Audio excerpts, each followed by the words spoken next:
Hello and welcome to Daily Reflection with Aneel Aranha. Today is the 21st of January 2020 and we're going to reflect on Mark chapter 2 verses 23 to 28.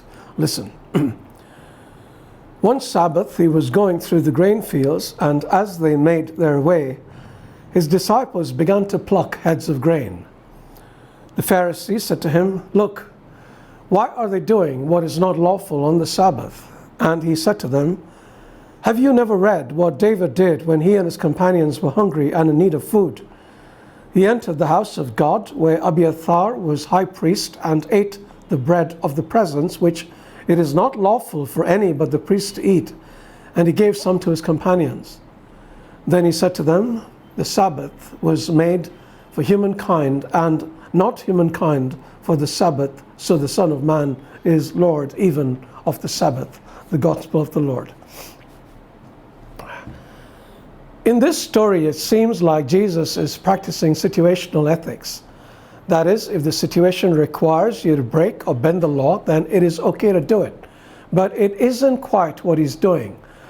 As we've reflected upon this before, see January 22nd, When You're Hungry, I'd like to reflect upon something else that is related to this passage.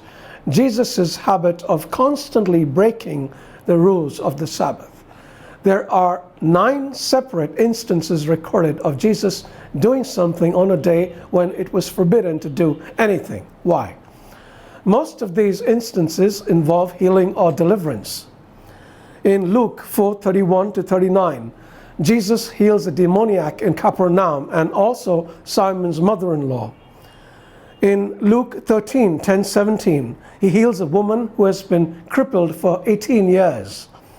In Matthew 12:9-14, Jesus heals a man with a withered hand. This takes place in a synagogue of all places. In John 5:1-30, Jesus heals a paralytic by the pool of Bethesda. And in John 9:13-17, Jesus heals a man who was blind from birth. So why was Jesus doing all this on the Sabbath? We get the answers from Jesus himself. After healing the paralyzed man in Bethesda, Jesus said, "My Father is still working and I also am working." In doing these things, Jesus was basically saying he was God, and God doesn't have days off. As the song goes, he never sleeps, he never slumbers, but he wants us to take a day off to recharge our batteries, especially our spiritual batteries, which we can do by spending time alone with him. Also, on several occasions, Jesus declares that he is Lord of the Sabbath, a declaration that essentially means he is Lord of everything. Consequently, he also preaches on the Sabbath, which Mark tells us is with authority that is greater than the scribes. He then backs up his words by deeds of great power. He delivers a man with an unclean spirit, showing all watching that his authority has a divine origin and he wasn't operating out of human power. What can we take home from all of this? There's a saying, we miss the forest for the trees, which means that we sometimes fail to see the bigger, better picture because we're so focused only on certain aspects of it. God is still working great things today through the most unlikely people, but because we're fixated on how we believe things should be, we're missing out on all of it. Let us not be like the Pharisees and open ourselves to the wonderful things taking place in our midst.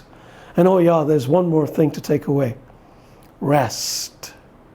The Sabbath was created by God, especially for us.